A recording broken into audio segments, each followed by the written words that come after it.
Nick. Nick. Yes, Mr. Benny. This steak is tough. Tough? Maybe your knife is not sharp enough. Try this one. I don't want that. I want another steak. You're in a bad mood today, Mr. Benny. Miss Livingston's on the phone, Mr. Benny.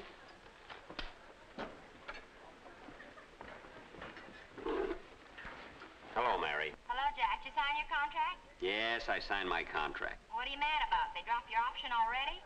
Don't be funny. You know what my first picture is? Charley's aunt. And I'm Charley's aunt. Imagine me playing a woman. That's right, laugh. I never would have signed up here if I'd known they were going to treat me like this. Why couldn't they give me a picture like Western Union or Jesse James? Something where I can be a virile outdoor he-man. You know, something where I could just be myself.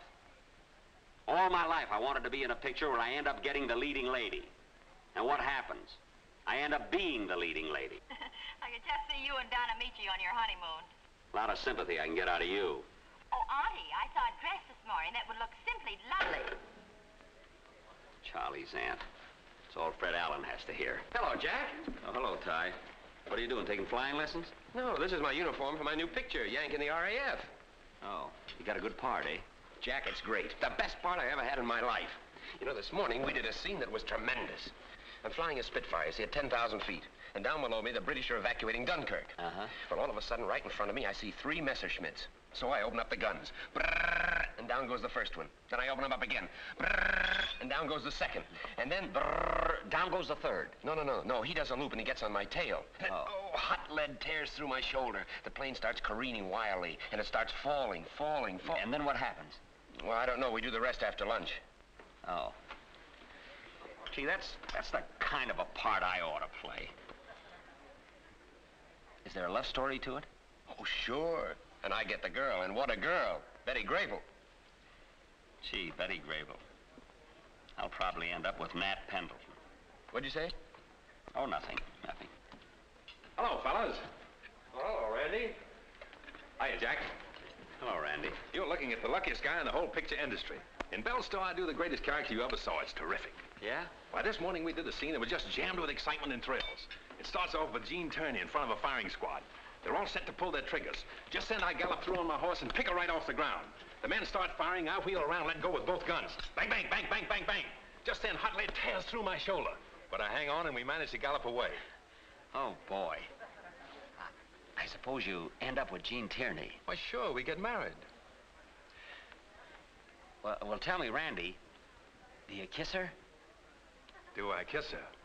Wow. Yes, sir. Just the kind of part I like. Yeah, me too. Action, suspense. Thrills and romance. How about you, Jack?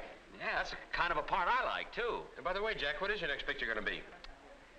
Well, to tell you the truth, fellas, they're writing it for me now. And it's the greatest part you've ever seen. I mean, it's got a lot of riding and fighting and gunplay. Are these all right, Mr. Benny? Now, the story takes place in Texas in 1860. Pardon me, Mr. Benny. Are these okay? Look, I'm an actor, not a costume designer. Now, as I was saying, fellas, the picture opens with me fighting a gun battle with a bunch of cattle rustlers. Oh, Mr. Benny, here's your wig. I ordered a steak. Now, please don't bother me. No, that was probably meant for Joan Bennett. Now, sometimes they give her name the French pronunciation, Benet. And Benet and Benny sound very much alike. Have a cigarette, Jack. Thank you. Pardon my fingers. Randy, go on with the story. It sounds very interesting.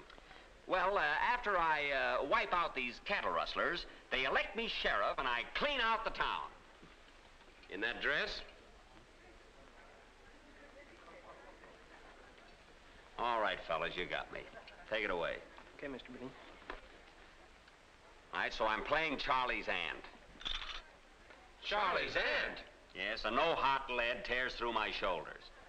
Charley's aunt, you lucky stiff. But Zanuck said he was going to save that for me. What? Well, you don't realize what a break you've got. Can you imagine playing something that's been such an outstanding hit for 50 years? What, do you know that Charley's aunt was so popular it was translated and played in 88 languages? Well, yes. Yes, of course. Well, it's the funniest comedy in the history of the theater. Well, Naturally, that's why I picked it. And do you know that after 50 years, it was revived last winter in New York and ran for 6 months? I saw it, and I never laughed so hard in my life. Well, it's one of the best parts ever written. How did you ever get such a plum? Well, I just told Zanuck that I wouldn't sign up unless he let me play it. That's all. Is this corset all right, Mr. Benny? A little more lace around the bottom. Yes, sir. Boy, someday I hope I get a break like that. Me too. Well, don't worry, fellas. Just let that hot lead keep tearing through your shoulders, and maybe someday you'll be in a position to demand great parts, too. Well, I've got to run over to the makeup department and try on my false eyelashes. See you later, fellas. So long, Jack. Goodbye, Jack. It's Miss Livingston again, Mr. Benny. Oh, hello, Mary. Oh, say, Jack, I've been thinking. You're right about Charlie's aunt. If I were you, I'd refuse to do it. Doesn't sound so good to me. Well, that just goes to show what you know about the theater, Mary. Charley's Aunt is only the greatest play that was ever written. Why, do you know they revived it last winter in New York and it ran for 50 years? And they had to play it in 88 languages? Who cares about getting the leading lady? After all, the play's the thing. Oh, brother. What?